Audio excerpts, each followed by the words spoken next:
Voilà, je ne sais pas, Olivier, tu peux me confirmer que tu vois bien mon écran?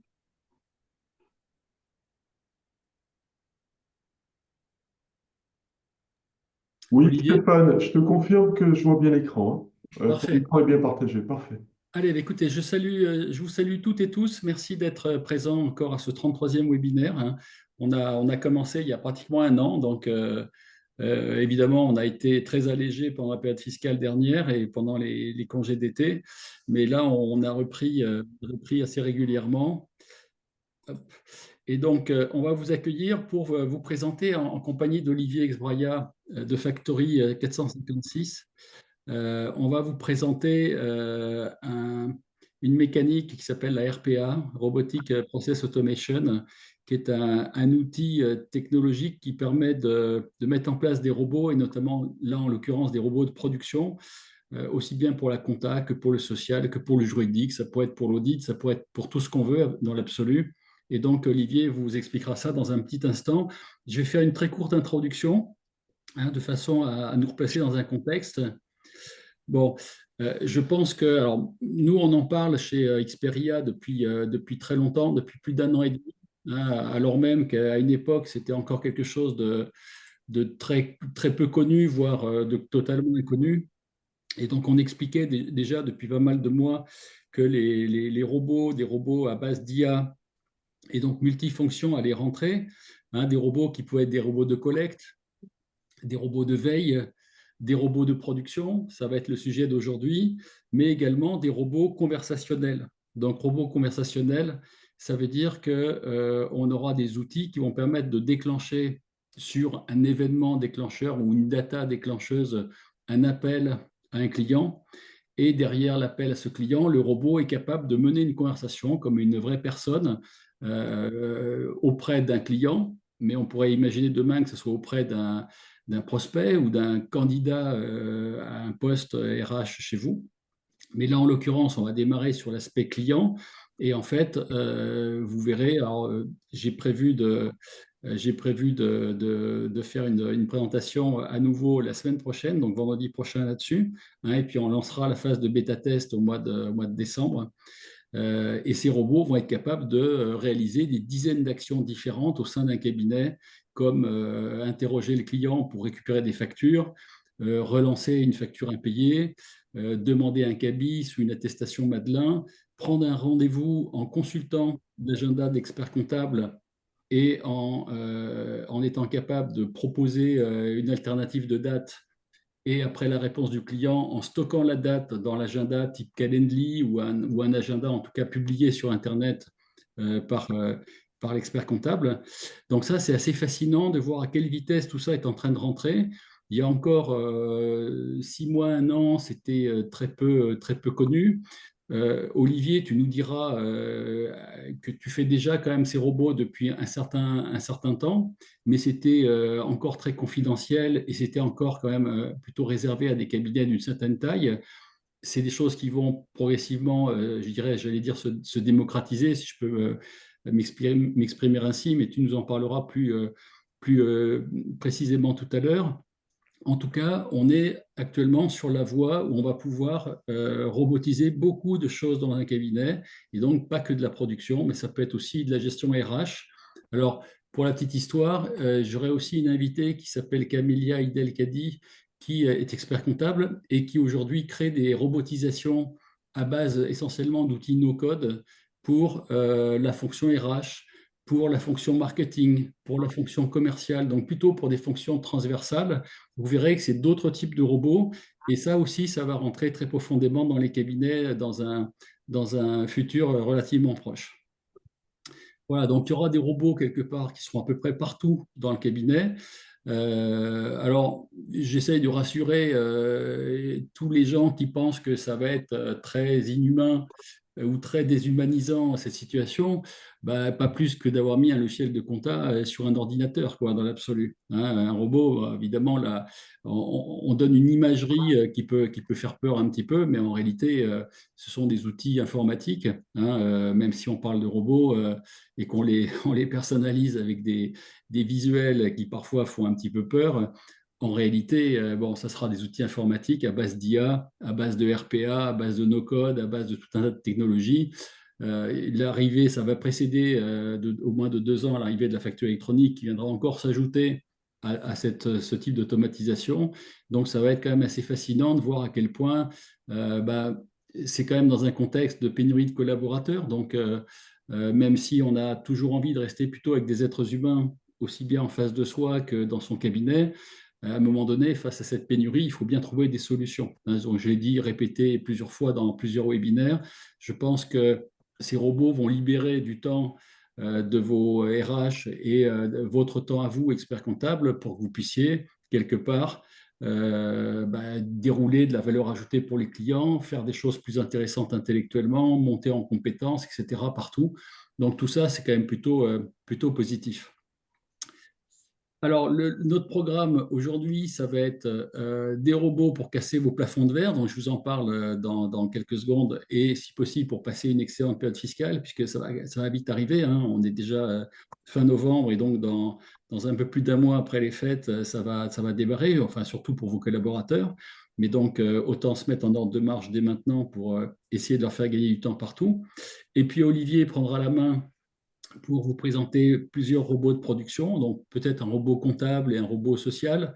Hein, c'est ce que tu nous as montré, Olivier, au Club RCA il y a 48 heures.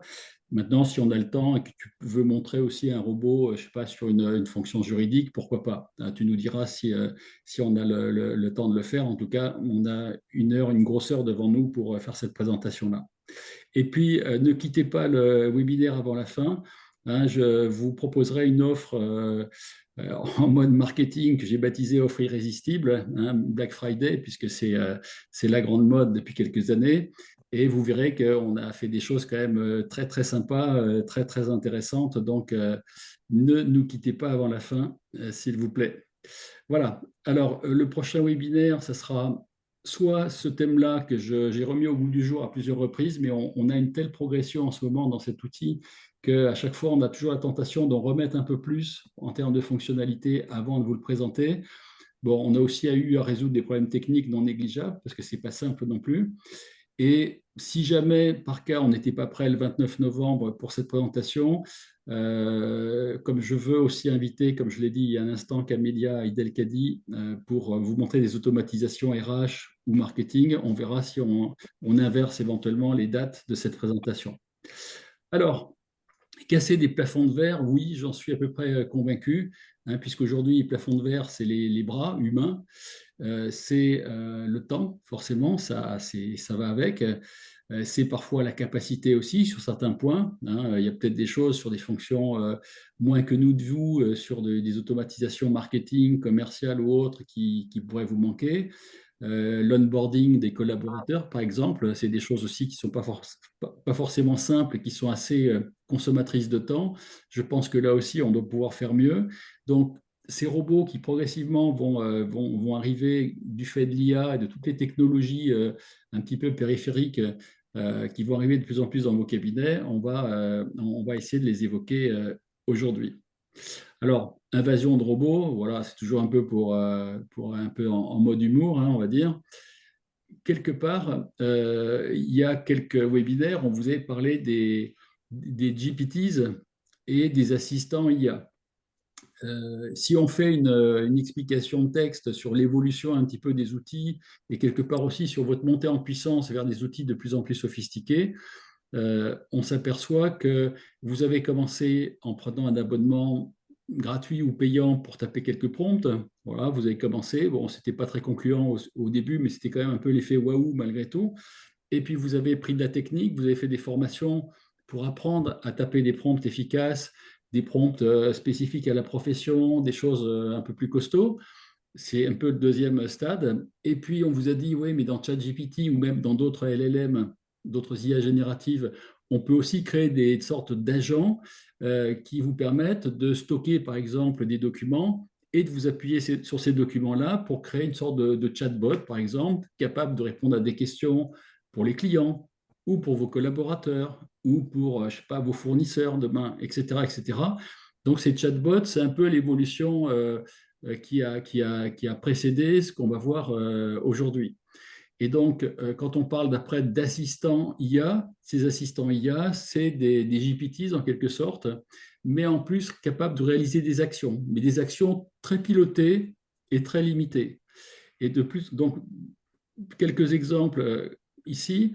Voilà, un GPT en mode un peu chatbot dans un cabinet, ça permet de gérer de la documentation interne et de la partager, hein, de partager aussi des bonnes pratiques, de la technique, toutes sortes de choses, des processus, des procédures. Ça peut permettre d'avoir des informations sectorielles, ça peut permettre d'avoir des contenus qui ont pu être écrits par des gens de l'intérieur ou qui ont été captés par des flux RSS directement sur Internet et rapatriés au sein du cabinet, soit pour le lire en interne et se former, soit pour le renvoyer au client. Donc ça, c'est très intéressant aussi.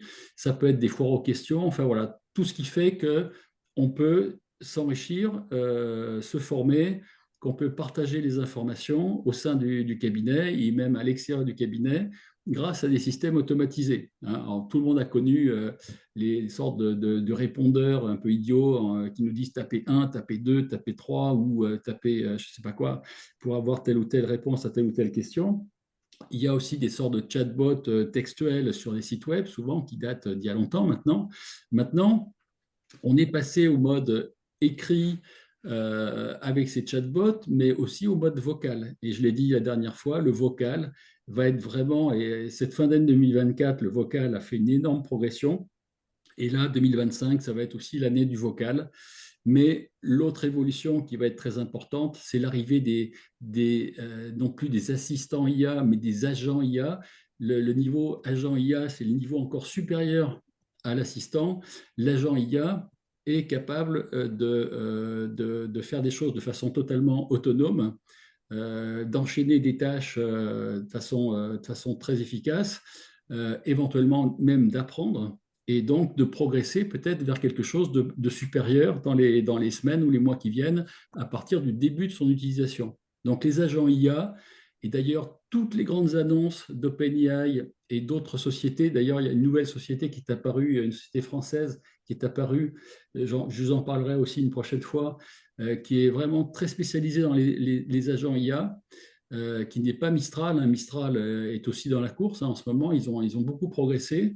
Mais je dirais qu'en plus des 3 ou 4 ou 5 grands que sont OpenAI avec ChatGPT, Anthropic avec Claude, Perplexity, vous avez Google avec Gemini, vous avez Meta qui est peut-être moins utilisé, plus encore d'autres. Évidemment, toutes les solutions type Copilot de Microsoft, plus ou moins intégrées dans les bureautiques et dans les outils de production du marché. Il y a quelques sociétés très créatives comme Grok. Alors, il y a plusieurs Grok avec un Q ou avec un K. Et vous avez quelques sociétés françaises qui ne sont pas mauvaises du tout. Et il y en a une notamment qui, sur les agents IA, va être très brillante. Donc, je vous en parlerai une prochaine fois. Voilà. Donc, tous ces agents IA, ça va être vraiment tous ces robots plus ou moins intelligents. Ça va arriver en force en 2025. Et là, vous allez en entendre parler de partout, absolument de partout. Alors, maintenant, on va parler justement des agents IA, et donc des vraies automatisations qui sont capables de faire des choses de bout en bout, hein, et capables, par exemple, aujourd'hui, de dérouler des processus très précis de production. Et ces processus de production peuvent évidemment attaquer tous les métiers du cabinet. Je l'ai dit, la compta, le social, le juridique, l'audit, éventuellement d'autres types de missions. Et ça va être quand même très intéressant à utiliser progressivement. Et vous allez voir pourquoi. Alors, je vais simplement vous présenter Olivier, puis je vais lui donner l'écran à utiliser avec ses propres diaporamas. Donc, Olivier Exbraya, qui est le patron de Factory 456, hein, va donc nous présenter des automatisations de production. Il est basé donc dans le sud, dans cette belle ville qui est Montpellier. Et Olivier, si je peux me permettre de te présenter comme ça, est le fils d'un expert comptable qui était le boss d'un très gros cabinet qui s'appelle CGECO dans le centre de la France. Pour ceux qui jouent au rugby ou qui regardent du rugby, je pense que pendant longtemps, je ne sais pas si c'est toujours le cas, mais Il était sponsor de Clermont-Ferrand, donc une équipe de rugby quand même très célèbre, qui a un très beau palmarès. Et donc, Olivier est un peu né dans la marmite expert comptable. Et je crois qu'il réalise il va vous le dire maintenant, réalise des automatisations depuis une dizaine d'années sur des très beaux cabinets de la profession. Voilà, Olivier, je t'ai passé le témoin. Je vais arrêter mon partage et je vais te laisser afficher ton propre écran, si tu veux, et je te laisse la parole. Parfait. Merci Stéphane. Bonjour à tous. Stéphane, pour partager l'écran, tu me dis quand tu me donnes la main. C'est fait, normalement, tu as le bouton jaune, vert en bas Parfait. de l'écran. Tout à fait. Je l'ai et je partage mon écran. Donc, oui, Stéphane, merci pour la présentation. En effet, je connais la profession depuis mon enfance, mon père était expert comptable et il a eu toujours une attention particulière pour la partie informatique, parce que ça a été un des premiers cabinets qui s'est équipé en informatique pour automatiser des activités dans les années 60. Et ils avaient conçu un logiciel qui a été revendu ensuite à CCMX et qui était la base de la gamme de l'offre de CCMX pour la profession expertise comptable. De mon côté, je mets en place des automatisations depuis relativement longtemps et j'en ai fait profiter le cabinet CGECO. Quand je l'ai rejoint, le cabinet, il y avait une centaine de collaborateurs et je l'ai accompagné la croissance en mettant en place des automatisations. Et lorsque je l'ai quitté il y a quelques années, il y avait 1000 collaborateurs. Et donc, ces automatisations ont permis d'accompagner la croissance du cabinet. Tu parles bien de collaborateurs, Olivier. C'était pas 1000 robots qu'il y avait dans le Voilà, cabinet. c'était 1000 Donc, ça ne veut collaborateurs. pas dire que parce qu'on met des robots, on n'a plus de collaborateurs. Bien au contraire. Bien au contraire, en effet, comme on va le voir, on va améliorer l'expérience des collaborateurs. Mon écran est bien partagé, Stéphane. Pas encore. Alors, je vais l'arrêter, le relancer. Petit souci. Et ça sera... Tu as plusieurs choix quand tu fais partager. Tu peux afficher D'accord. plusieurs écrans ou en fait, tu as des choix en haut. Voilà, Ok. je crois que c'est en train d'arriver là. Là, c'est mieux. Oui, c'est bon là. Parfait. Donc, j'ai créé la société Factory 456 qui travaille avec des grands groupes. On travaille avec Havas, la direction financière d'Havas, Universal Music. Mais maintenant, on propose de plus en plus, et maintenant exclusivement, au cabinet d'expertise comptable des automatisations, car je connais très bien la profession et il y a de nombreux avantages, que ce soit pour le service comptabilité, pour le social et le juridique, à mettre en place des automatisations. Alors, au sommaire de cette présentation, on va voir cinq grands points. Donc, que sont les robots logiciels? En rappel, de par vos participations avec Stéphane à ces webinaires, vous connaissez certainement ce sujet, mais ça permet de rappeler pour ceux qui ne maîtriseraient pas encore ce que sont les robots logiciels, des démonstrations concrètes, des cas d'usage pour l'expertise comptable, les bénéfices qu'ils apportent, et enfin, comment recruter son premier robot. Donc, tout simplement, que sont les robots logiciels? Quand on regarde travailler un collaborateur, il utilise sa souris et le clavier de son ordinateur pour interagir. Un robot logiciel, avec la technologie de RPA, va travailler de la même façon. Il va l'imiter en utilisant virtuellement la souris de l'ordinateur et le clavier. Donc ça permettra par exemple de cliquer sur le site de Je déclare et aller regarder, lire le statut des déclarations déposées. Cela permettra de lancer un logiciel, par exemple de cliquer sur Silae pour aller saisir une paye. En fait, on va pouvoir automatiser tous les logiciels de la profession. Donc, c'est une sorte d'émulation en fait. Le logiciel émule le travail humain au clavier. Voilà. Donc cela permet donc, de se connecter à n'importe quelle application, de travailler avec des fichiers bureautiques ou dans des GED, d'envoyer des mails, des SMS, des messages sur WhatsApp, de traiter des documents structurés ou non structurés, tels que les PDF, bien évidemment faire des calculs, de se connecter à des sites web. Ils vont pouvoir interagir avec les collaborateurs à travers des chatbots et le cas échéant, ils peuvent utiliser des API ou des bases de données si elles sont disponibles. Alors concrètement, on va regarder un exemple, ça va être plus parlant. En termes d'exemple, Stéphane, j'avais ces trois exemples. Je propose qu'on commence par une demande de pièce qui est... Très bien, très bien. On ne connaît pas trop les noms là d'ailleurs de tes éditeurs, mais bon, c'est pas grave. D'accord. Alors, je vais Je commencer. connais quelqu'un à La Réunion là, qui va être intéressé par le premier parce qu'il est dans Agiris. D'ailleurs, c'est presque plus Agiris que Isagri depuis quelques années, mais bon. Alors, l'objet de ce robot est assez classique, c'est de s'occuper de collecter, enfin, demander les pièces manquantes pour la bonne tenue de la comptabilité. C'est un travail qui est relativement chronophage pour les collaborateurs. Ils doivent analyser la comptabilité, identifier les factures manquantes, les justificatifs de règlement. Et, voilà. Et donc, le process, qui est assez standard, c'est d'aller analyser la comptabilité pour demander au client ses pièces manquantes. Et donc, dans cet exemple, on peut le faire de d'autres façons, en utilisant un robot pour automatiser ce process. Juste un mot, Olivier, pour compléter ce que tu dis. Ce temps d'appropriation des pièces et tout ça, c'est souvent 20 ou 30% du temps des collaborateurs, donc c'est non négligeable. Tout à fait. Alors, un point important dans les robots, c'est la notion de déclencheur. Le déclencheur, c'est l'événement qui va lancer l'automatisation. Comme déclencheur, on peut utiliser un agenda. On va lui demander le 15, par exemple, de vérifier les DSM. On va lui demander le 5 de faire une demande de pièces manquantes. Ou alors, on peut avoir comme déclencheur des éléments, des demandes pardon, de l'utilisateur. Donc, ça peut être des mails. On va envoyer un mail au robot en lui demandant de faire une opération. Ou, dans cet exemple, on peut utiliser des messageries instantanées, des, de faire une demande en langage naturel. Donc là, on va lui demander au robot de faire une analyse des pièces manquantes. Il va demander le contexte, donc le numéro de dossier sur lequel l'opération. Voilà. Et lorsqu'on valide, on va regarder ce qu'il se passe sur le poste de travail du robot. Il faut bien faire une analogie entre les robots et les collaborateurs.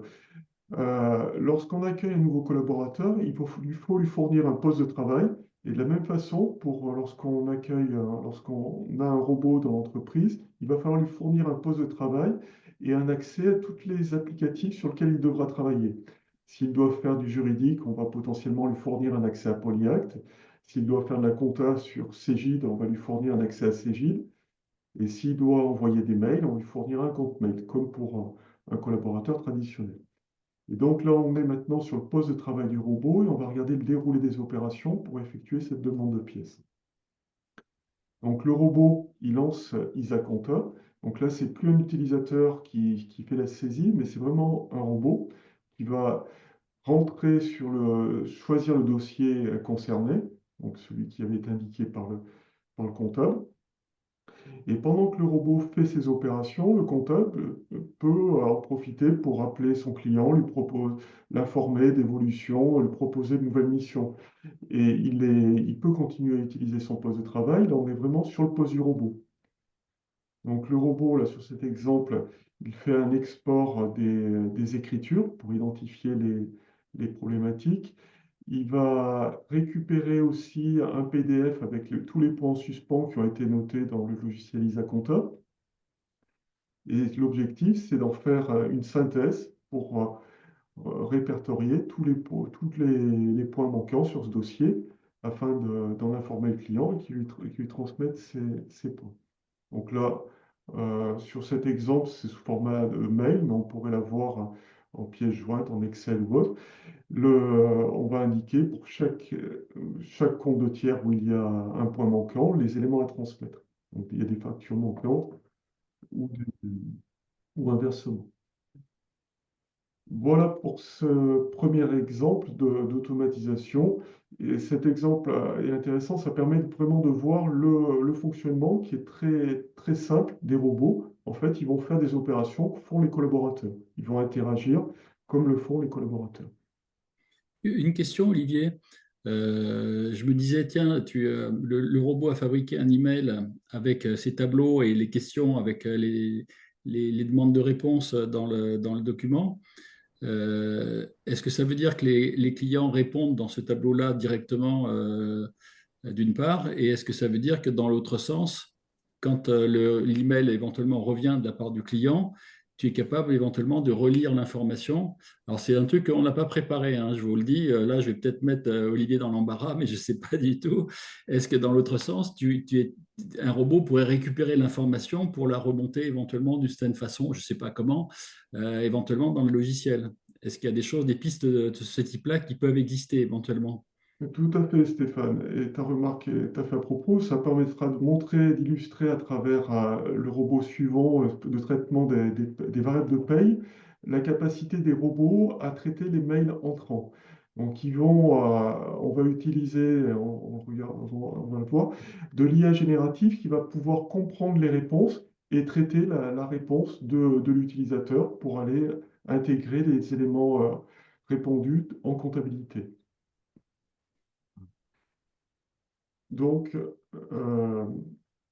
je vais vous montrer un autre exemple d'automatisation. Donc là, on va changer de périmètre, de service. On va passer sur le service social.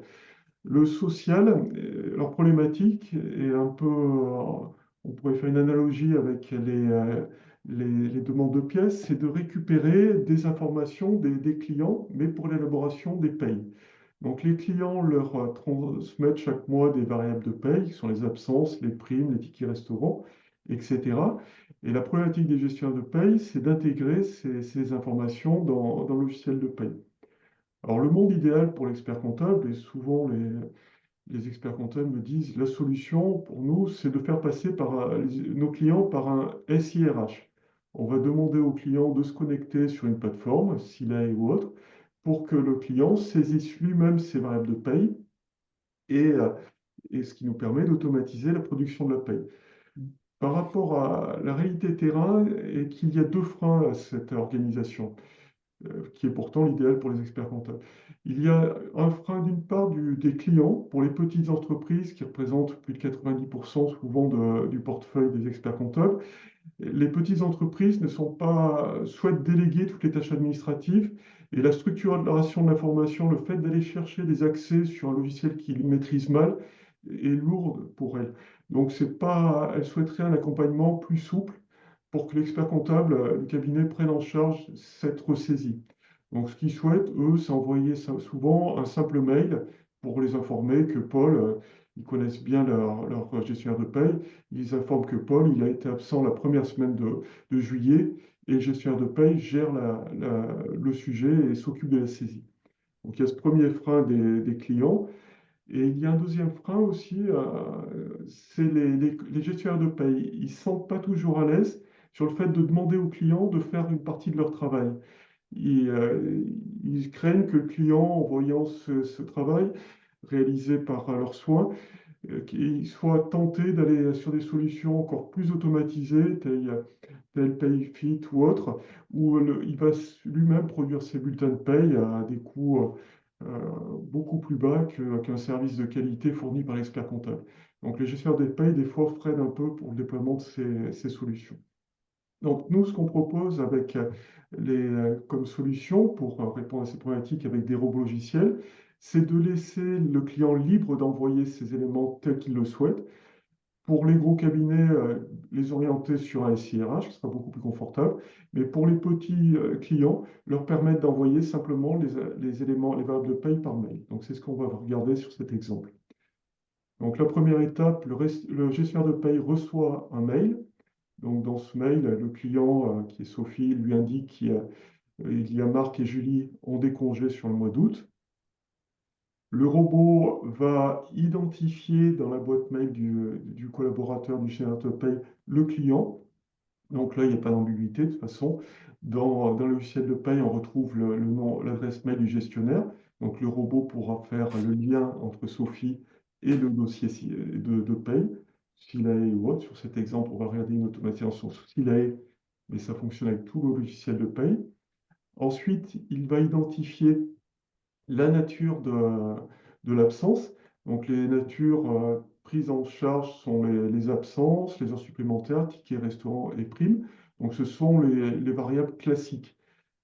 Euh, Après quoi, donc là on va regarder, il retrouve, enfin pardon, là, déjà il va identifier les personnes, la nature, la période, et voilà. Donc lorsque le robot a identifié sur un mail l'ensemble de ces éléments et qu'il est en capacité de les traiter sans ambiguïté, il va lancer le logiciel de paye et à l'intégrer ces variables. Donc là, ça se fait sur le poste du robot, c'est transparent, le gestionnaire de paye n'est pas dérangé, enfin, peut continuer son activité et appeler le client pour lui proposer un accompagnement sur la gestion du risque, par exemple, ou d'autres missions. Et lorsque le robot a effectué le traitement, il envoie un mail au client lui confirmant la bonne prise en compte de ces éléments, en remettant en forme, en indiquant que c'était Marc Leroy, il n'y avait qu'un seul Marc sur ce dossier, donc il n'y avait pas d'ambiguïté. Il a pris des congés de telle date à telle date, ainsi que Julie. Voilà. Et en parallèle, il classe le mail du gestionnaire de paye dans le dossier mail traité. Ce qui fait que le gestionnaire retrouvera tout l'historique de ces automatisations dans ce dossier mail traité.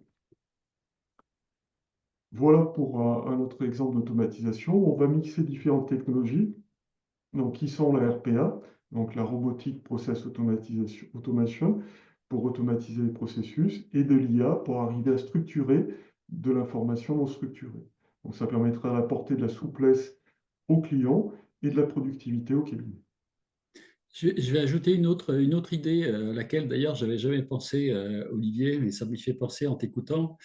Et comme c'est la deuxième fois que je vois ta présentation, ça me remonte dans la tête. On a évoqué mercredi le robot conversationnel et on a dit que ce type de robot donc, était capable sur là aussi un déclencheur et avec un objectif très précis d'appeler le client et de converser avec lui pour récupérer des informations. Je me dis que, alors c'est vrai que c'est ce qu'on évite de faire avec la paye généralement, c'est-à-dire que en principe, jamais on veut que le client téléphone ces éléments variables de paye parce qu'il n'y a pas trop il y a pas trop de traces. Bon, maintenant, dans la mesure où le robot qu'on a créé et qu'on va mettre en service bientôt est capable non seulement de faire cette conversation, mais aussi de l'enregistrer, donc d'enregistrer un fichier MP3 et quelque part de stocker la data dans une base de données, je me demande dans quelle mesure ça ne serait pas encore une voie supplémentaire de récupération de l'information qui pourrait peut-être convenir là aussi alors plutôt à des petits dossiers, hein, sachant que si ma mémoire est bonne, le dossier moyen qui est géré en paye dans les cabinets en général, je crois que c'est à peu près trois bulletins de paye par société. J'ai cette proportion-là en tête, elle doit être encore assez juste, parce que j'avais fait des audits dans pas mal de cabinets là-dessus. Je me dis que ça pourrait être aussi une voie, éventuellement, sachant qu'effectivement, les plateformes, bah souvent, comme tu le disais, les clients ne sont pas à l'aise avec ça, donc ils n'y vont pas, ou ils n'ont pas le temps, ou ils n'ont pas envie. Les navettes paye structurées bien dans un fichier Excel ou une Google Sheet, bah, c'est pareil, ça demande un peu d'engagement, un peu d'ordre, un peu de méthode de la part du client. Donc souvent aussi, ça ne marche pas chez tout le monde. L'email, ben, c'est une voie peut-être plus naturelle que tu viens de décrire. On pourrait peut-être imaginer qu'il y ait la voie téléphonique et qui soit un peu réhabilitée avec mon idée de robot, qui pourrait donc stocker la parole, hein, stocker toute la conversation, en faire une transcription, un résumé, et même stocker des éléments quantitatifs très précis dans des champs un peu structurés. Donc la voix, le côté vocal pourrait aussi être peut-être une façon autant que l'IA qui est capable de lire une image, donc lire un email, comme tu as décrit là, on pourrait imaginer que ça soit du vocal qui permette de récupérer la data et de la restructurer pour la mettre dans le logiciel. C'est une autre piste que j'ai en tête et qui peut-être un jour pourrait aussi fonctionner. Comme ça, pour le coup, on aurait toute la palette de possibilités à donner à tous les clients imaginables, hein, et en même temps, ça serait quand même robotisé pour le coup. Parce que notre problème, c'est quoi? C'est cette robotisation-là. Et c'est aussi les risques qui sont liés au fait de ne pas avoir des datas ni structurées, ni écrites, etc. aujourd'hui, ou pas numérisées. Ben là, pour le coup, si à partir du vocal, on renumérise, tout comme à partir d'un écrit qui est l'email, on renumérise et qu'on garde des traces, on a résolu un peu le problème quelque part. Oui, c'est une très bonne idée, Stéphane, et il faut en effet arriver à offrir un panel, enfin une multitude de canaux aux clients pour que ça soit souple. On peut aussi envisager le WhatsApp. Des cabinets me demandent qu'on intègre ce canal pour échanger les données parce que c'est leurs clients, c'est leurs habitudes, c'est des TPE dans la restauration, c'est leur moyen de communication. Et ce qui est important, ce que tu notais, c'est la traçabilité. Dans tous ces processus, il faut vraiment être vigilant et intégrer des moyens de preuve qui permettent de sécuriser ces échanges. Et donc, la voix est une solution aussi d'avenir. Oui, mais c'est vrai que quand tu évoques WhatsApp, souvent WhatsApp, c'est souvent sur le portable, le smartphone des gens. Ça peut être sur un PC ou sur un Mac aussi, mais c'est souvent sur le portable. Et donc, qui dit portable dit aussi possibilité de faire ça en vocal, ce qui est beaucoup plus rapide. Nous, on le voit avec notre robot conversationnel.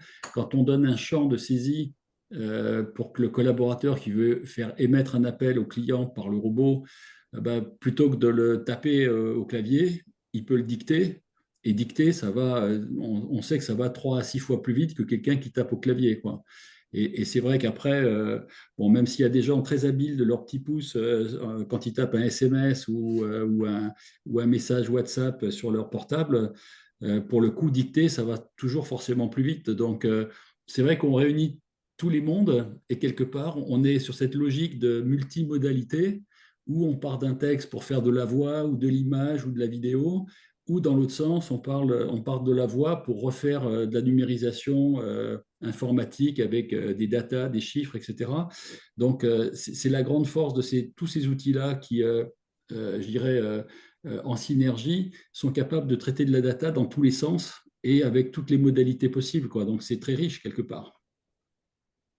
Tout à fait. Alors, Stéphane, ce que je propose, c'est qu'on continue. On va regarder maintenant des Tu cas veux me montrer Cégide d'exploitation. aussi? D'accord. Alors là, pour Cégide, on va parler d'opérations plus administratives de production des dossiers. La problématique des 31 décembre, c'est qu'on est dans une période de tension et on doit livrer de nombreux bilans dans un temps court, relativement court, et les équipes sont surchargées et ça génère des tensions. Donc, ce qu'on propose et ce que l'on demande régulièrement, c'est de fluidifier la mise à disposition des plaquettes des bilans. Donc, on intervient en, à différents stades de la livraison du bilan. Et sur cet exemple, je vais vous montrer une automatisation pour la mise à la signature de bilan connecté avec, enfin, couplé avec Je signe expert. Donc le principe est simple. On a un déclencheur qui est fait par Teams. Pour autant, ce que je conseille plutôt, c'est de le faire à partir, enfin, il faut voir l'organisation de nos process, mais on peut aussi le faire à partir d'une acceptation sur les portails déclaratifs. Par exemple, on pourrait envisager d'automatiser ce processus lorsque l'EDI a été accepté sur Je déclare. Là, sur cet exemple, donc, la demande est faite manuellement par un collaborateur. Il demande de mettre à la signature le dossier numéro tant. Il a indiqué le numéro de dossier directement dans sa demande, donc le robot demande juste pardon, la confirmation. Et maintenant, on va regarder ce qui se passe sur le poste de travail du robot. Donc là, le robot, il travaille avec le logiciel Cégide en mode SaaS. Donc, Cégide Expert en l'occurrence, sur cet exemple. Donc, dans un premier temps, le robot va identifier les caractéristiques de ce dossier pour, savoir quel type de plaquette doit être mise à la signature. Donc là, il récupère des informations. Ensuite, il va dans le logiciel Etafi de Cégide qui permet de générer les plaquettes. Donc il choisit, il a vu que c'était un TILBIC. Il génère le document en choisissant l'alias concerné. Il enregistre. Là, on a vraiment l'exemple où on croit que c'est un collaborateur qui fait la saisie, un utilisateur. Mais en fait, c'est un robot qui s'occupe de faire cette opération. Donc là, il enregistre le PDF. Il quitte le logiciel Etafi et il va récupérer des documents complémentaires. La, euh, Là, c'est un courrier qui est annexé euh, sur mise à la signature aussi, ou la lettre d'observation, pardon. Donc, il collecte ces deux documents. Et enfin, il y en a même un troisième. Oui, c'est le point de revue sur cet exemple. Il l'exporte en PDF. Voilà, voilà. Et maintenant, le robot se connecte sur Je signe expert. Il importe les trois documents. Il référence la collecte et il va identifier sur chaque PDF l'emplacement où doit être positionnées les signatures. Il les positionne et il valide. Alors, je suis désolé, un robot travaille relativement vite. On n'a pas toujours le temps de voir toutes ces interactions, mais on a vu les grandes étapes. Et C'est ce au que j'allais te final, demander, Olivier. Manifestement, ça va pas loin de 2 fois plus vite, parce que quand on voit la vitesse à laquelle ça défile, je pense qu'effectivement, si on avait des collaborateurs qui allaient à cette vitesse-là, on aurait envie de les garder précieusement parce qu'ils seraient terriblement productifs. Là, en l'occurrence, tu vas au moins 1 fois et demie, voire 2 fois plus vite, là, non, dans la production avec un robot. oui, le robot, en fait, il va très vite. Il a par contre la contrainte de la vitesse du logiciel de production comptable. Il ne Ouais. pourra pas aller plus vite que Cegid. Pour autant, lorsqu'il n'y a pas d'attente, il va, oui, beaucoup plus vite. Et en moyenne, on est entre 1,5 à 2 fois plus rapide qu'un collaborateur.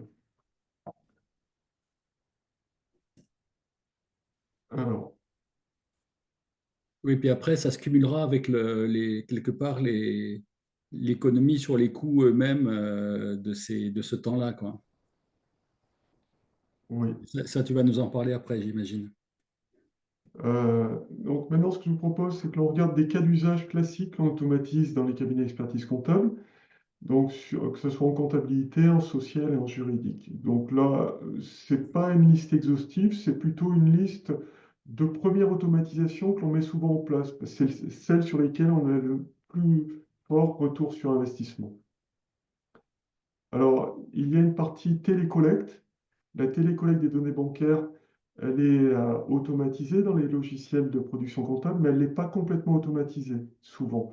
Il manque, ça nécessite sur chaque dossier de faire des opérations de contrôle de bon paramétrage et de valider ces intégrations.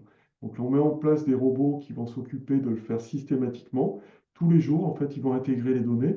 Donc, les dossiers seront vraiment à jour, ce qui permet potentiellement de proposer des missions de suivi avec des tableaux de bord tels que tu l'as fait, Stéphane, avec des données vraiment à jour. On a évoqué la collecte de pièces et justificatifs manquants, donc c'était un des exemples qu'on avait vu précédemment.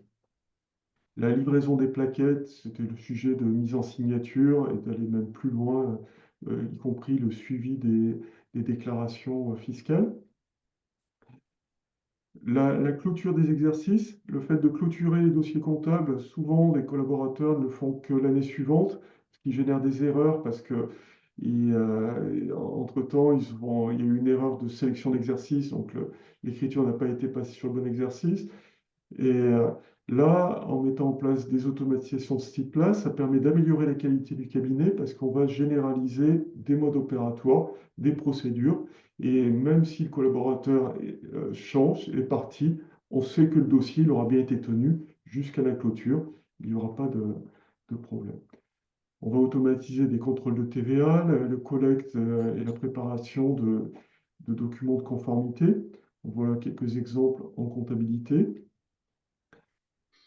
Pour le social, en- on il est automatisé la partie collecte des variables de paye. Donc, comme on l'a vu sur ces vidéos, on va automatiser la génération des bulletins, le classement en jet des éditions mensuelles et annuelles. Alors, dans des logiciels, par exemple sur Silae, il y a la notion de robot qui automatise une partie. Nous, les robots logiciels qu'on propose vont beaucoup plus loin. Ils ne sont pas limités à une fonction, à une automatisation, une fonction particulière. Ils vont pouvoir automatiser tout le processus en intégrant bien l'organisation du cabinet. Et c'est la notion de workflow, quoi. C'est un enchaînement de tâches qui permettent de faire le processus de A à Z, quoi. Voilà, ça permet de faire le processus de A à Z et sans limitation. On ne va pas être contraint de la disponibilité d'une API, d'une fonction automatisée dans un logiciel. On pourra automatiser vraiment tout le process tel que le font les collaborateurs. Et tel que le font les collaborateurs, en intégrant un point quand même supplémentaire que ne font pas toujours les collaborateurs, c'est la partie contrôle. Autant, enfin, on est humain, on se trompe tous un jour ou l'autre, mais les robots, on ne tolère pas, on n'accepte pas qu'ils se trompent. Donc on va mettre tous les moyens nécessaires pour garantir la bonne exécution qualitative des opérations. Donc on va multiplier les contrôles, faire des revérifications. Par exemple, quand on s'occupe de faire les éditions mensuelles et annuelles, on va vérifier sur chaque PDF qui est enregistré qu'on retrouve bien les bons éléments pour être sûr qu'on va classer ou envoyer les bons documents au bon destinataire. Un autre point classique qu'on automatise, c'est les OD. Malheureusement, beaucoup de cabinets encore n'ont pas complètement automatisé l'intégration des OD comptables, des OD sociales en comptabilité. Donc là, avec les robots, bien sûr, c'est une tâche qu'on va automatiser. Pour la partie juridique, il y a deux grandes fonctions que l'on automatise. C'est toujours la notion de collecte d'informations. Donc là, on va collecter auprès des comptables l'affectation du résultat, les conventions réglementées. Donc le robot va préparer ces feuilles navettes qui seront utilisées par le service juridique. Il va les compléter à partir des années de l'année précédente. Il va par exemple reprendre les conventions de l'année précédente, les faire relire par le comptable, le relancer et escalader si nécessaire, si ce n'a pas été fait, pour que l'expert ait connaissance d'un dysfonctionnement, d'un problème d'organisation, si le cas échéant. Et lorsque le comptable aura terminé enfin, aura validé ces informations, ça va être transmis automatiquement au service juridique. Et là, on a un robot qui va s'occuper de préparer les actes. Il va intégrer ces feuilles navettes, il va les récupérer en comptabilité, le FEC en l'occurrence, l'intégrer dans le logiciel de génération d'actes, PolyAct, JuryAct ou simplement dans les documents Word, pour qu'au final, le juriste n'ait plus qu'à contrôler les actes et faire vraiment le travail important qui est de valider l'envoi des convocations et de ces actes juridiques. Alors c'est là juste un petit mot parce que je sais qu'à une époque, quand on avait créé des outils de gestion interne de cabinet, on faisait des connexions à des bases de données des grands éditeurs que tu as cités et puis d'autres. Euh, on avait la plupart du temps, dans 95% des cas, des bases de données qui étaient totalement, enfin, on pouvait les lire en clair, on savait les attaquer éventuellement, mais en tout cas, on respectait toujours le fait de remonter les datas par des voies autorisées dans le logiciel pour pas créer des problèmes. C'est vrai qu'avec des outils comme, je crois, Polyact que tu as cité, je crois que la base de données, elle est cryptée, il me semble, si je ne dis pas de bêtises. Et donc là, le fait aussi d'avoir, quand il n'y a pas d'API dans le logiciel, si on peut avoir cette émulation via la RPA pour simuler un travail humain, finalement, on contourne tous les problèmes, quoi. On n'a pas de problème pour capter les datas, puisque les datas, on les capte dans le flux de travail simulé, on va dire, du robot. Et donc, le logiciel, bah, c'est comme s'il avait un être humain en face, il va se comporter de la même façon en plus rapide, quoi. Mais c'est vrai que chaque technologie a éventuellement ses limites ou ses attraits. Et c'est vrai que ça, c'est très intéressant de voir comment les différentes technologies ont des complémentarités, quoi. Oui, sur Polyact, les accès aux bases de données sont maintenant difficiles parce qu'ils sont passés en mode SaaS. Alors l'alternative, c'est d'utiliser les API, mais souvent les éditeurs annoncent qu'ils ont des API, mais on ne peut jamais complètement automatiser un processus avec les API parce qu'on va Mm. toujours avoir un petit point qui va bloquer l'ensemble de la chaîne. Il Mm. va manquer l'accès à une information essentielle pour dérouler ce processus et on se retrouve bloqué. Alors qu'avec les technologies de robots logiciels, on n'a pas ce frein. Du moment qu'un collaborateur peut effectuer l'opération, on va pouvoir demander au robot de faire le même processus en, garantissant la bonne exécution de ce traitement. Ok, très intéressant, Olivier. Alors, en gestion interne, des exemples d'activités, mais là, c'est plus à la marche. Les activités précédentes représentent beaucoup plus de volume. Pour autant, il y a des problématiques des fois sur l'aide de mission, de facturation, suivi d'activités, ponctuellement de migration de logiciels, où on doit faire beaucoup de ressaisies et on peut le déléguer à des robots pour effectuer ces tâches. Alors, au final, quels sont les bénéfices qu'apportent ces robots? Donc, ils sont multiples. D'une part, on a l'expérience des collaborateurs qui est améliorée. Euh, on a une problématique de recrutement, le fait que les collaborateurs restent dans les cabinets. Et là, une de mes plus grandes satisfactions, c'est quand je revois les assistantes des bureaux, on a automatisé leurs tâches. C'est leur satisfaction, de voir le ressenti de la qualité du travail qui s'est amélioré et surtout leur disponibilité. Elles peuvent mieux discuter avec les clients pour les orienter vers le bon interlocuteur, leur expliquer les nouvelles offres que propose le cabinet. Et c'est gagnant autant pour les collaborateurs que pour les clients de mettre en place ces automatisations. Le point dont on a déjà parlé, c'est la qualité aussi qui va être améliorée. Ça va être amélioré la qualité va être améliorée sous deux axes. Sur l'axe, le fait que le robot va travailler 24 heures sur 24 et il n'est pas soumis au stress et il ne se trompe pas. Et on va améliorer la qualité aussi parce que on va standardiser l'opération, le mode opératoire. Si vous décidez de mettre un robot pour faire les clôtures, ça vous garantit que les clôtures seront faites systématiquement. On peut donner comme règle de gestion que les clôtures doivent être faites, par exemple, 15 jours après une acceptation sur je déclare. Et il n'y aura pas de questions à se poser. Le robot va vérifier est-ce qu'en comptabilité, on a bien le même résultat que sur la liasse fiscale? Il va vérifier que la déclaration a bien été acceptée par l'administration fiscale. Et si ces critères sont bien respectés, il fait la clôture. Et si il y avait une anomalie, il en informe à l'équipe pour qu'elle fasse les corrections nécessaires. Donc, voilà un exemple d'amélioration de la qualité. Un dernier point que je souhaitais citer, bien qu'il y en ait de nombreux autres, c'est le fait que ce soit simple. Comme on l'a vu, en fait, il n'y a rien au niveau métier, il n'y a rien de révolutionnaire, c'est simplement de mettre un robot logiciel à la place d'un collaborateur pour effectuer les opérations. Donc le robot va dérouler des processus tels que le faisaient les collaborateurs pour le libérer et qu'il ait plus de temps pour s'occuper de conseils, de missions plus valorisants pour l'ensemble des parties. Donc on peut automatiser toutes les applications, tous les processus. Très bien. Alors, comment on s'équipe de son premier robot? Donc, pour s'équiper de son premier robot, il y a 4 étapes.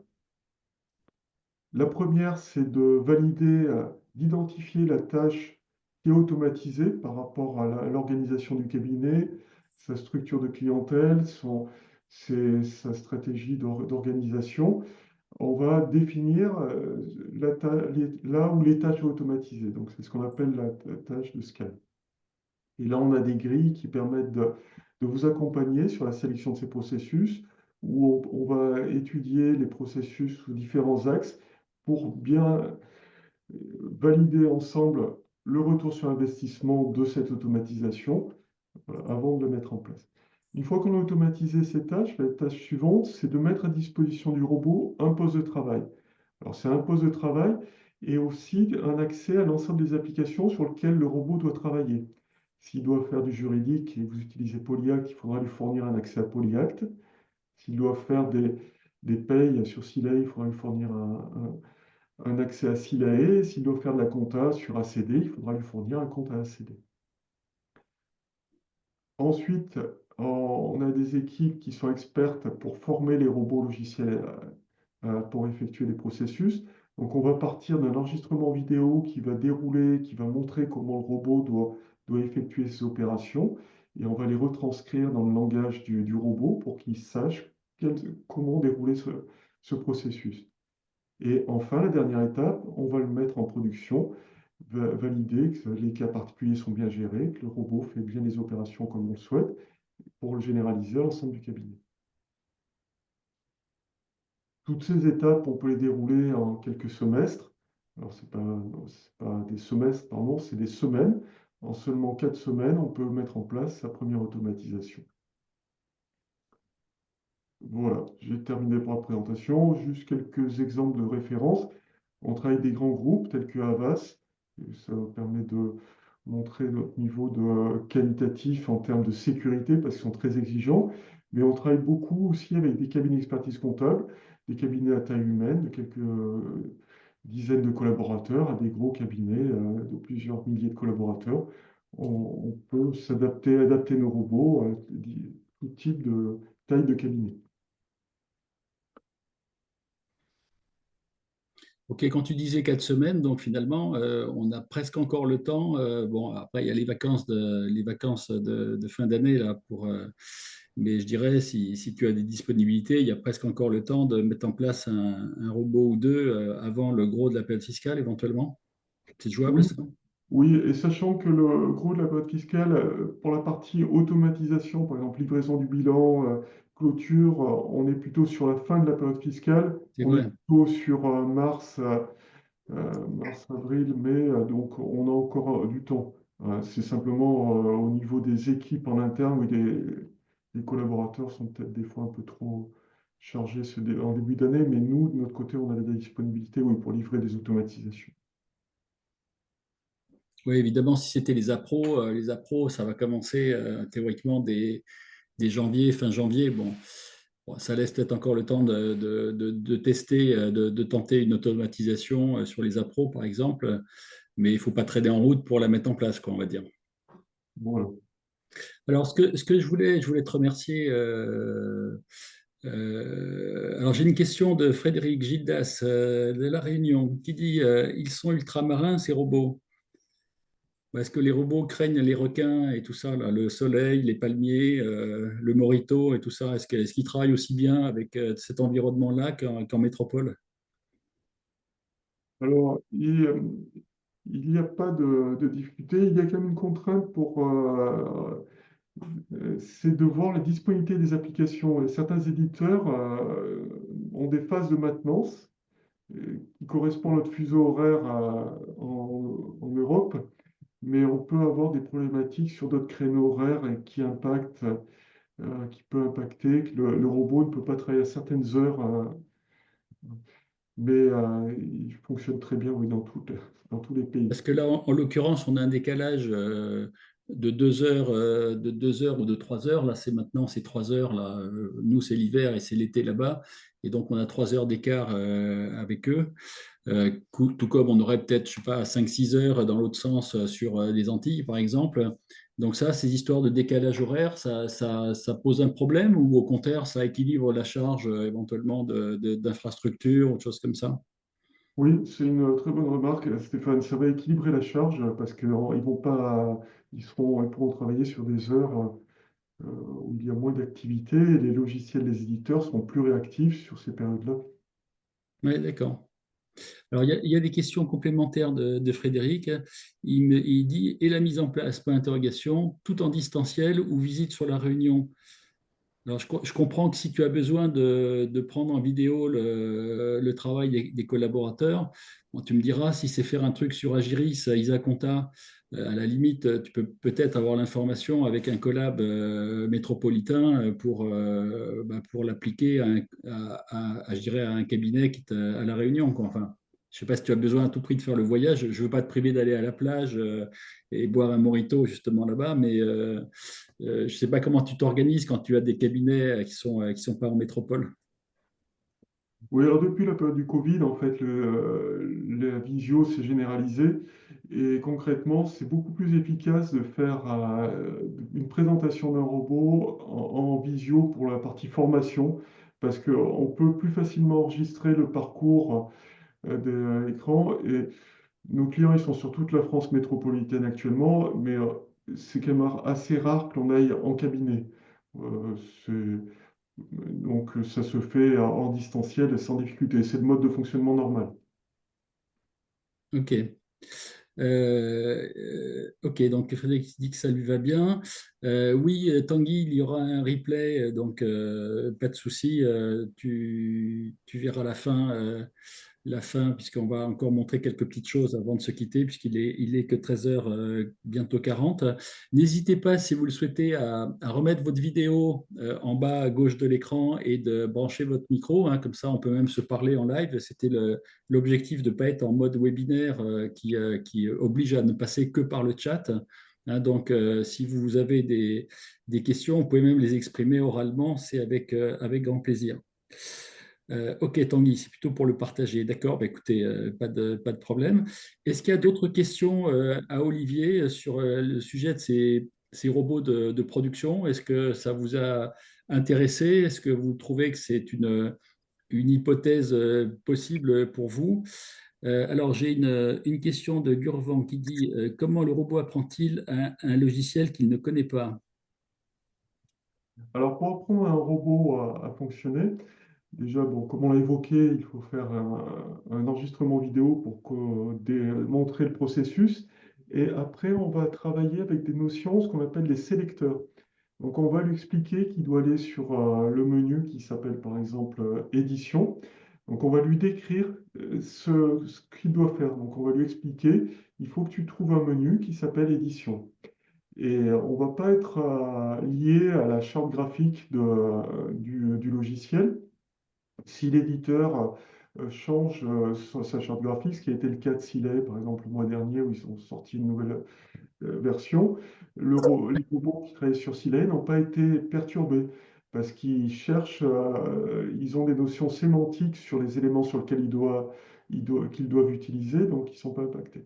Là où ils vont être impactés, c'est si l'éditeur fait le choix de changer l'organisation de son logiciel. Et pour éditer les plaquettes, il ne faudra plus passer par le menu édition, mais par le menu fiscal. Il faudra expliquer à nouveau au robot ce nouveau parcours. Pour autant, les éditeurs, pour éviter d'avoir trop de support, d'être sollicités par les clients, évitent de faire des changements majeurs sur l'organisation de leur logiciel pour que les utilisateurs s'y retrouvent, pour éviter qu'il y ait les mêmes soucis que les robots où ils ne retrouvent pas les fonctions. Alors, j'ai des questions complémentaires. Y a-t-il des robots standards déjà paramétrés? Alors, oui, en partie, en fait, on a des briques technologiques pour pouvoir piloter tous les logiciels de la profession. Par exemple, on a des connecteurs qu'on va réutiliser lorsqu'on aura des projets sur Cégide. On ne va pas repartir de zéro. Par exemple, pour sélectionner un dossier Cégide, on ne va pas lui réapprendre. On a des bibliothèques qui sont prévues pour ça, pour faire une édition sur, euh, sur un CD, pareil, on aura tout le parcours, ce qui fait qu'on est beaucoup plus rapide dans la conception des robots.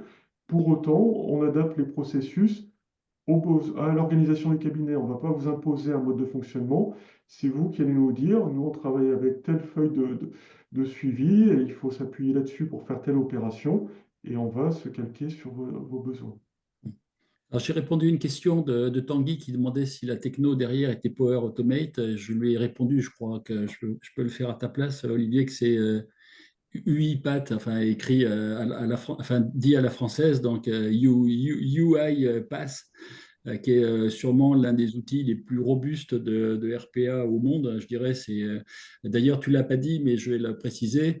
Hein, tous tes robots et toutes les technologies que tu utilises sont liées à des outils qui sont plutôt leaders du marché aujourd'hui pour avoir la meilleure fiabilité, hein, si j'ai bien compris ce que tu nous as dit mercredi. Oui, la vocation de Factory 456, c'est de fournir des automatisations industrielles. Donc, on fait le choix de solutions de référence. Donc, par exemple, UiPath, qui est leader mondial de ce type de solution, qui est une société cotée au Nasdaq, utilisée par tous les groupes du CAC 40, et on en fait bénéficier au cabinet d'expertise comptable de ces solutions industrielles, pardon. Euh, Puisqu'on est en visio et qu'il paraît qu'on peut intervenir en vocal, Absolument. j'ai vu plein de choses là. Est-ce que à chaque fois, il y a un robot différent sur chaque tâche présentée, ou est-ce que par exemple pour la pôle comptabilité, c'est un seul robot, pour le pôle social un deuxième, pour le pôle juridique un troisième, ou est-ce qu'à chaque tâche, on va avoir une multiplication des robots? Alors, un robot, il fait une analogie à un collaborateur. Un robot, c'est un collaborateur qui, euh, qui, par contre, contrairement au collaborateur traditionnel, pourra travailler sur plusieurs métiers. Le même robot pourra faire du social, de la compta et du juridique. Par contre, il aura la même contrainte qu'un collaborateur en termes d'horaire de travail quotidien. Un collaborateur, c'est difficile de lui demander de travailler, enfin on peut lui demander de travailler plus de 8 heures, mais normalement il se base sur 8 heures de travail par jour. C'est compliqué, Et oui. un robot, il aura la même contrainte, sauf que il ne pourra pas travailler plus de 24 heures par jour. Si on doit travailler plus de 24 heures, il faudra un deuxième robot. Ok, Voilà. c'est bon. Donc ça dépend de du volume à traiter ou c'est quoi le Voilà, truc? ça dépend du volume horaire à traiter. Par exemple, s'il doit faire une Et opération. on a une idée des volumes qui sont susceptibles en moyenne d'être traités. C'est quoi? C'est, je sais pas, 30 dossiers en même temps, 50, 100 Alors, c'est pas en même temps, c'est l'un après l'autre. D'accord. Exemple, si le robot, il va avoir une liste d'activités à faire. On va lui mettre dans tous les jours, on va l'alimenter en lui disant, tu dois faire la clôture Ouais, totale. attendez, on va présenter les choses différemment. J'ai 1300 dossiers. Combien de robots il me faut sur chaque tâche? Alors, je vais vous retourner la question. Combien de temps prend chaque tâche? Si elle prend 10 minutes, donc 1300 multiplié par 10, on va être à... Oui, ok, d'accord, j'ai compris. Et on va le regarder. Et l'activité du robot, on l'annualise souvent. Et un robot, Mais là, si on, parce que moi, ça m'intéresse grandement ce que vous m'avez montré là. Ça veut dire que si je prends contact avec vous, derrière, vous allez nous accompagner dans l'organisation de la mise en place éventuelle. oui, tout à fait. On va vous accompagner sur toutes Ok. les phases, que ce soit Est-ce la que, phase de sélection, d'identification de la tâche automatisée.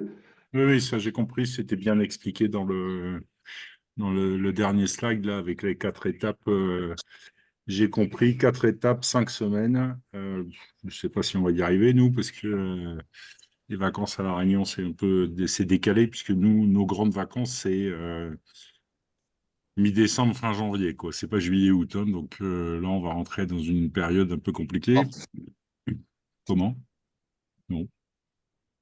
Non, Euh, il fait froid à La Réunion en juillet-août, il fait froid, il fait 25, donc c'est impossible de travailler à 21, monsieur, 21. Par contre, là, Ouais, il fait 30. Là, il fait 30 et on vient de prendre un cyclone sur la c'est gueule. Donc, je c'est peux comme, t'assurer que l'hydrométrie, elle est sympa. Tu vois, je suis en t-shirt, là. C'est insupportable. Enfin, c'est insupportable. Ça va. oui, donc On va effectivement, pas se plaindre non plus. il y a un audit initial avec une Euh, analyse des processus que tu veux mettre en place. Donc, tout ça, ça fait partie de la mission. Au début, il y a une analyse de ce que tu veux faire, etc. Et il y a des Ouais, ouais, mais chiffrages. 5 semaines, c'est à la fois long et court, quoi. C'est pour ça que j'insiste un peu, mais ok, d'accord, j'ai compris. Le modèle économique, c'est quoi? C'est un abonnement, c'est un one-shot, c'est un truc mensuel, c'est comment ça marche? En fait, ça va dépendre du volume d'activité à effectuer. Si on est moins de 1500 heures par an, donc l'envie est l'équivalent à peu près un ETP, on sera sur un modèle qui va être facturé à l'heure de travail du robot. Et si on est à plus de 1500 heures, on va être sur un modèle de forfait. Ok, De, alors si je prends le premier modèle que vous avez évoqué, il est payé combien ce robot en taux horaire? là, on va pas parler de chiffres là, à cette étape, c'est un Non, peu on va secondaire. pas avoir le temps, Frédéric. Il faut qu'on réponde aux questions. Mais ça, je vous laisse la possibilité de faire une visio ensemble, peut-être pour parler plus en détail de ça. Je voudrais qu'on D'accord. finisse, hein, pardon de couper là, parce que c'est très intéressant, mais en même Ok, temps, on va ok, pas ok, avoir le pas de temps. problème. Hein. Hein. Alors, j'ai une question de Vincent Cailleux qui nous demande, avez-vous déjà des robots sur le logiciel CAC Revisaudit? Alors pour la partie révise audit, ce que l'on fait avec des partenaires, c'est la partie préparation des feuilles maîtresses, hein, où il va compléter toutes les feuilles là, je ne sais pas si c'était cette activité auquel vous pensiez. D'accord. Oui, d'accord, merci. Merci pour la réponse, effectivement. Voilà. Après, pour Juste, voir le nombre de dossiers, pardon. je vais essayer de résumer parce que j'ai quand même gardé en tête beaucoup de choses que nous a dit Olivier là, au Club RCA à Paris, là, il y a 2 jours. Euh, Globalement, euh, actuellement, le robot, si on devait comparer en coût horaire, par exemple, par rapport au coût d'un collaborateur, on est au bas mot à 3 fois moins cher que le coût d'un collaborateur. Et peut-être qu'on en discute un peu avec Olivier, je vous le dis de façon un peu transparente, mais ça pourrait peut-être monter au-delà de 3 fois. Peut-être qu'on pourrait monter à 5 et peut-être au-delà un jour. Bon, c'est peut-être pas encore le cas aujourd'hui, mais le coût de revient d'un robot, c'est à peu près le tiers de coût de revient d'un collaborateur conventionnel, quoi, à peu près. Et donc, on l'a dit tout à l'heure aussi, le robot travaille entre une fois et demie et 2 fois plus vite qu'un collaborateur également. Donc déjà, ça vous donne quelques paramètres par rapport à ce que pourrait représenter le coût d'un robot de façon un peu importante sur l'ensemble des dossiers d'un cabinet. Mais bon, on n'a pas le temps là tout de suite de faire une discussion plus avant là-dessus. Ce que je vous propose, je vais... parce que Je pense que tu es en dessous de la réalité quand même. Les tâches qui ont été proposées, moi, je connais très bien les temps passés par les collaborateurs sur les différentes tâches, notamment sur les premières versions donc des slides donc pour la partie comptable. Désolé, j'habite sur un aéroport. On est, à mon avis, plus sur 3, 4 même. Pas une et demie ou 2. Pas à mon sens. Après, Bon. je peux me Bon, tromper. mais ça on verra plus dans le détail. Peut-être, de toute façon, on aura sûrement l'occasion de revenir sur ces sujets-là parce que c'est très riche, il y a beaucoup de choses à discuter ensemble et on est en train de réfléchir avec Olivier à peut-être une coopération future parce que c'est très intéressant ce qu'il fait. C'est très complémentaire de ce que nous on fait sur des outils de collecte, sur des outils d'analyse, sur des outils de restitution de data à plus forte valeur ajoutée sur notre outil de robot conversationnel qui avance très fortement et qui commence à devenir très, très intéressant au niveau de la voix, des temps de latence et tout ça. Je voudrais simplement conclure, parce que je vois le temps passer, et puis après, vous avez vos rendez-vous sûrement à 14 heures, de façon à ce que... alors, j'ai juste une question. La mise en place, donc Gurvan qui demande, la mise en place d'un robot sur un outil de production maison Nouvelle-Calédonie est-il possible ou trop compliqué car non standard? Allez, dernière question pour Olivier. Oui, c'est possible, techniquement, il n'y a pas de difficulté. Par contre, il faut voir le volume traité pour ce cas spécifique. Est-ce qu'on va arriver à amortir le coût d'apprentissage? C'est un petit peu difficile d'avoir des financements par les OPCO pour financer ces formations. Donc, il faut voir si le volume est suffisant pour amortir l'automatisation. Alors c'est vrai qu'au passage, ça me fait rebondir sur un truc. Tu parles d'OPCO, Olivier, donc ça c'est pour la formation. Je sais que dans ton document, tu avais parlé du crédit d'impôt innovation et que peut-être, mais c'est un peu en voie de disparition, il y avait ou il y a toujours, mais on est plutôt dans le sens de il y avait des financements autour de l'IA, d'intelligence artificielle ou d'autres technologies via BPI France. Sauf que là, avec les budgets 2025 qui va nous arriver sur la tête, ça risque d'être beaucoup moins généreux ou même carrément absent. Donc ça, c'est peut-être un sujet sur lequel on pourra creuser sur une autre session, hein, si tu veux bien, Olivier, et ça permettra voilà, d'aider aussi les cabinets à une prise en charge de ces coûts bon, qui sont pas, c'est pas 500 euros par an, quoi, hein, c'est autre chose. Donc voilà. Alors, je voulais finir, reprendre la main juste une seconde pour finir sur un sujet qui est celui-ci. On a travaillé, puisqu'on parle de robots, on a travaillé pour vous ces derniers jours à vitesse un peu accélérée. On n'est pas les premiers de la classe à sortir ça, mais ça peut quand même encore intéresser des cabinets. On a sorti un robot CFE qui permet d'aller chercher sur le site impôt.gouv les avis de CFE, ce qui est une tâche super passionnante à réaliser pour les collaborateurs. C'est aussi de la RPA, hein, quelque part. Et donc, aujourd'hui, l'outil est disponible. Et donc, on a encapsulé cette sortie de cet outil-là dans une offre que je vous présente très rapidement. Hein. On a décidé que, puisqu'on est le fameux vendredi du Black Friday, donc tout le monde a son Black Friday en ce moment, donc on va vous proposer une sorte de package complet avec Pilot Guard actuel, avec tous ces tableaux de bord qui sont des tableaux de bord annuels d'une part, mais aussi périodiques, et même avec un budget annuel qui peut rentrer dans le tableau de bord périodique, avec évidemment la capacité de sortir des commentaires complètement automatiques et des commentaires intelligents, totalement automatiques avec l'IA, et également des vidéos hein, pour les amateurs. Le robot CFE que je vous ai montré là, à l'instant, qui va fonctionner pour 2024, mais on va dire sauf changement du site des impôts, il sera valable de façon permanente les années suivantes. Bon, il faudra peut-être le réadapter s'il change la méthode, le CAPTCHA et tout ça qui existe aujourd'hui, mais on le contourne sans problème aujourd'hui, le CAPTCHA. Il y a le robot URSAF qui est également compris dans mon offre. Il y a également à suivre assez rapidement le robot conversationnel. Pour moi, je voudrais le mettre en œuvre dans les premiers mois de 2025 pour que ça puisse aider les collaborateurs dans la période fiscale. Ça, c'est vraiment mon obsession de finir à l'heure pour faire ça. Hein, et puis, il y aura d'autres informations, des webinaires et tout ça que vous connaissez déjà. On a invité mercredi quelques membres parmi les premiers abonnés historiques de Experia et de Pilot Guard. On les a invités à une journée complète totalement gratuite. On les a invités au Club RCA à Paris hein, à partager cette journée avec nous. Donc, il y aura d'autres invitations pour d'autres membres du club, enfin, membres d'Experia, pardon. Donc, voilà. Donc, cette offre-là, elle va coûter 99 € par mois, d'accord? Et elle sera résiliable quand vous voulez, tous les mois, si vous voulez. Donc, vous pouvez même prendre le robot, enfin les robots actuels pour un mois, 99 €, puis vous quittez au bout d'un mois. Vous dites, voilà, j'ai au moins réglé mon problème d'avis de CFE à capter sur le site web. J'ai économisé des heures de travail à mes collaborateurs. Vous pouvez tester le robot URSAF. Vous pouvez tester tous les robots qui créent des tableaux de bord donc annuels, périodiques, etc., des budgets. Tout ça, c'est livré. Si vous voulez évidemment rester dans l'outil, ben, tant mieux, on sera très content de vous garder avec nous. Donc le lien, il est là, c'est ce lien qui est à l'écran. Je vais vous le donner dans le chat pour que vous puissiez le copier si vous le souhaitez.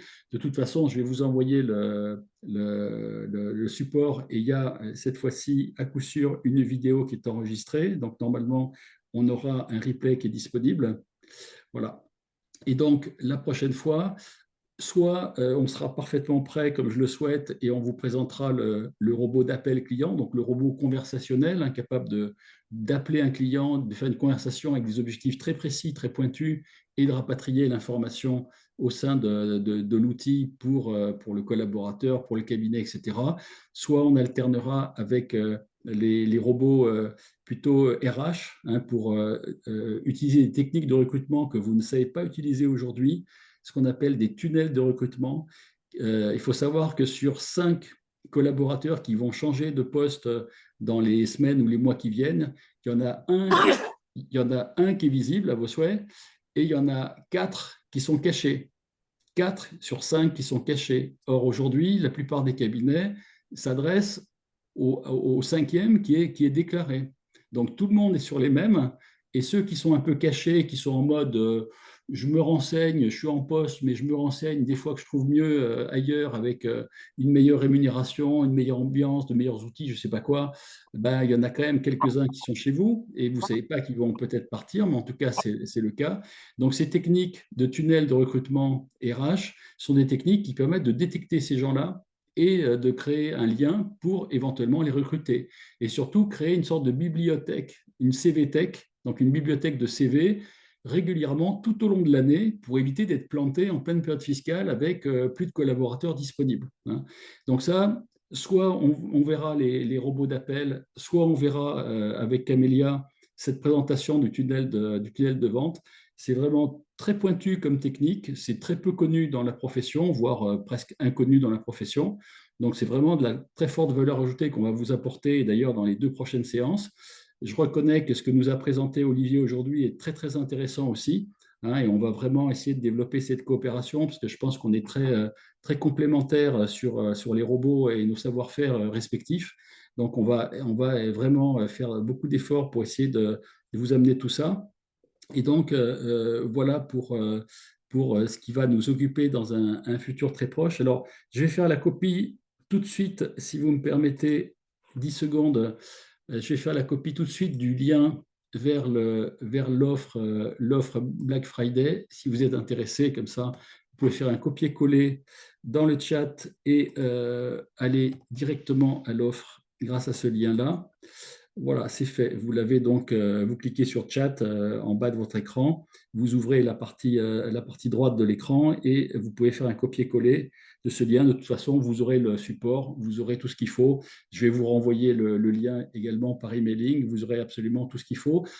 Sachez que cette offre-là est limitée à lundi soir, donc lundi prochain, qui sera le 25 novembre, si je ne dis pas de bêtises. On est le 22, 3, 4, 5, voilà, c'est ça.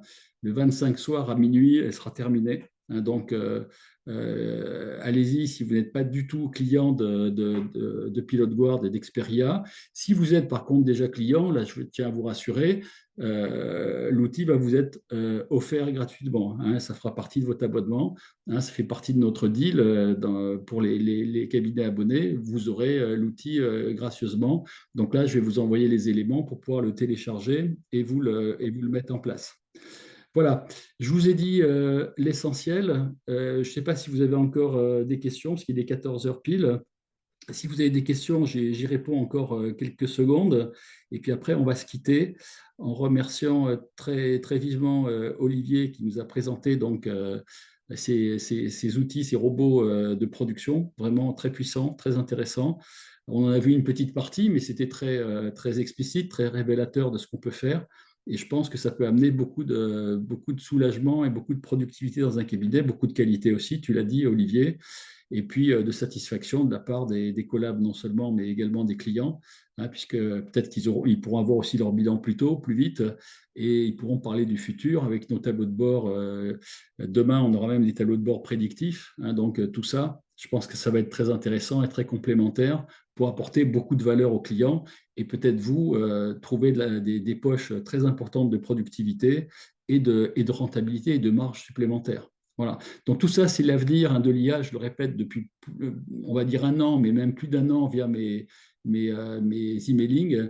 Pour moi, l'IA, c'est toujours les deux mêmes caractéristiques, c'est gain de temps et après gain de valeur de toutes sortes, qualité, data, analyse, détection de phénomènes anormaux, réactivité auprès du client. Il y a énormément de choses à faire et plus vous irez vers ces outils-là, plus vous allez pouvoir avoir des prestations à très forte valeur ajoutée pour vos clients, donc très attirantes et pour les collaborateurs et pour les clients.